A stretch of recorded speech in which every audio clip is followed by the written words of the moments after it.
Hello, welcome. I'm in my favorite space and it feels so refreshing. It's nice and cool and I can feel the breeze.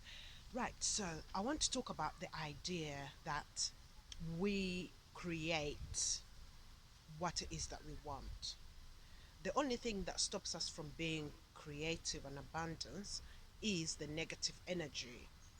Did you know that stress, being anxious, being needy, all of those emotions actually repel success? I had a light bulb moment when I realized, wow, it's how I feel that resonates or that attracts. Yes, so be mindful and aware of how you're feeling, carving time for you to replenish yourself, to be happy.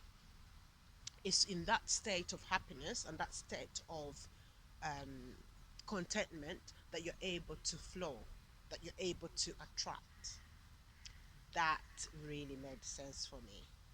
So, if you resonate with it, how did that make a difference? Does that make sense to you? Have you ever been in that situation where you felt that you need to relax to be able to attract? How did that feel for you? All right. So practice carving in time for you. So, what are those activities that you enjoy doing? Do you think that is going to put you in a state of contentment and a state of inner happiness? What are they?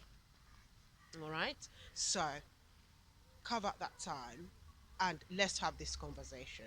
All right. So I'm going to carry on with my walks and I look forward to connecting with you. So please like and share this video.